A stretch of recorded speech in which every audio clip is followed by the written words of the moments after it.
28 August 2026 रोजी होणारे चंद्रग्रहण हे भारतातून दिसणार का? त्याचबरोबर सूतक पाळावे का? आणि ग्रहणाचे कोणते नियम पाळायचे? 28 ऑगस्टला होणारे हे खंडग्रास चंद्रग्रहण भारतातून दिसणार नाही. पण हे ग्रहण भारतातून दिसत नसले तरी सूतकाबाबत काय नियम आहेत? आणि आपल्या घरामध्ये ग्रहणाची परंपरा असेल तर ती पाळावी का? किंवा गर्भवती महिलांनी परंपरेनुसार कोणती काळजी घ्यावी? या सगळ्या प्रश्नांची माहिती आजच्या व्हिडिओमधून आपण अगदी सोप्या भाषेत जाणून घेणार आहोत. आणि शेवटी मी तुम्हाला 28 ऑगस्टच्या चंद्रग्रहणाची नेमकी वेळही सांगणार आहे. चला तर मग सर्वात आधी जाणून घेऊया, हे चंद्रग्रहण भारतातून दिसणार आहे का? व्हिडिओ शेवटपर्यंत नक्की पहा.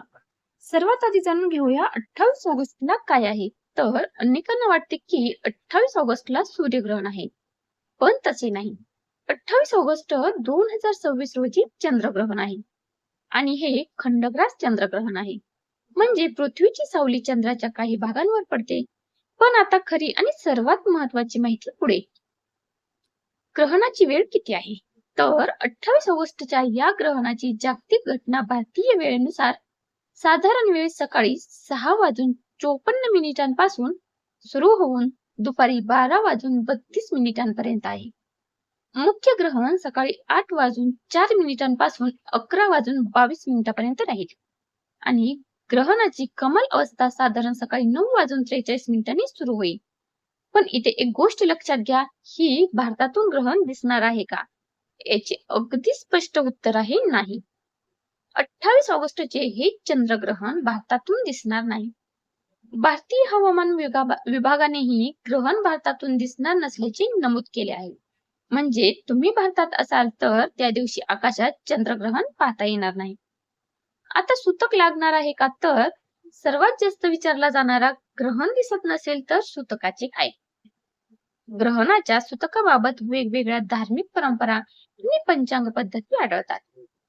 सामान्यतः ग्रहण ज्या ठिकाणी दिसते त्या ठिकाणी सूतक मानण्याची परंपरा आहे. भारतामधून हे ग्रहण दिसणार नसल्यामुळे भारतासाठी सूतक लागू होत नाही. त्यामुळे सूतक पाळण्याची काही गरज नाही. पण आपल्या ग्रहात जर ग्रहणाचे नियम पाळत असतील तर ही माहिती खूप महत्वाची आहे. समजा तुमच्या घरामध्ये आजी आजोबांच्या काळापासून ग्रहणाच्या दिवशी काही विशिष्ट नियम पाळले जातात. उदाहरणार्थ देवांचे नामस्मरण करणे, मंत्रजप करणे, देवघरासंबंधी पारंपरिक पद्धती पाळणे किंवा काही धार्मिक सेवा करणे. तर तुमच्या घरामध्ये अशी परंपरा श्रद्धेने चालत आली असेल तर ती तुम्ही तुमच्या श्रद्धेनुसार नक्कीच पाळू शकता. कारण ही तुमच्या कुटुंबाची श्रद्धा आणि परंपरा आहे, त्यामुळे तुम्ही नक्की पाळावी. आता ग्रहण काळात गर्भवती महिलांनी काय करावे आणि काय टाळावे? तर गर्भवती महिलांनी एक विशेष माहिती आहे.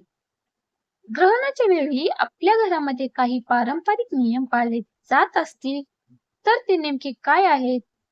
हे कापणे चिरणे टाळावे.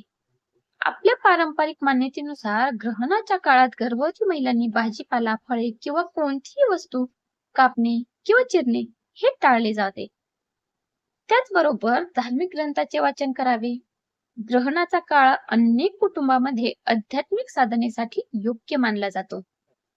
त्यामुळे गर्भवती महिलांना आवडत असेल तर या काळात रामरक्षा, अथर्वशीर्ष, भगवद्गीता, गुरुचरित्रातील आवडते अध्याय किंवा कोणत्याही धार्मिक ग्रंथाचे वाचन नक्कीच करू शकता.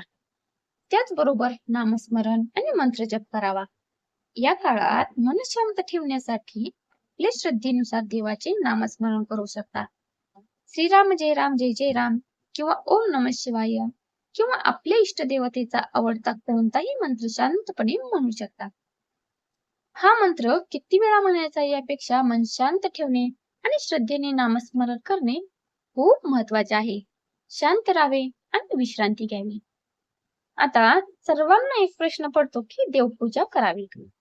तर भारतामध्ये हे ग्रहण दिसणार नसल्यामुळे देवपूजा बंद करावी असा कोणताही नियम नाही. तुम्हाला नेहमीप्रमाणे देवपूजा करायची असेल तर ती नक्कीच करू शकता. आणि तुमच्या घरामध्ये ग्रहणाच्या दिवशी नामस्मरण किंवा एखादी धार्मिक सेवा करण्याची परंपरा असेल तर ती देखील तुम्ही श्रद्धेने नक्कीच करू शकता. चला तर एकदा सगळी माहिती झटपट पाहूया. 28 ऑगस्ट 2026 ला चंद्रग्रहण आहे आणि या ग्रहणाचा कालावधी आहे सकाळी 6:54 ते दुपारी 12:32 पर्यंत. मुख्य ग्रहण आहे सकाळी 8:04 ते 11:22 पर्यंत. कमाल अवस्था सकाळी 9:43.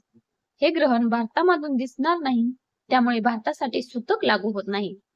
आणि घरामध्ये जर ग्रहणाची परंपरा पूर्वीपासून चालत आली असेल तर ती तुम्ही श्रद्धेनुसार पाळू शकता. आणि आपल्या भारतातून दिसणार नाही, त्यामुळे ग्रहण नाही पाळले तरी देखील चालते, पण आपल्या परंपरा शेवटी खूप महत्वाच्या आहेत.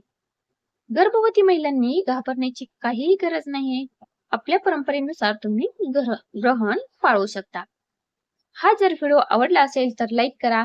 आपल्या कुटुंबियांना नक्की शेअर करा, जेणेकरून त्यांना देखील या व्हिडिओचा नक्कीच फायदा होईल.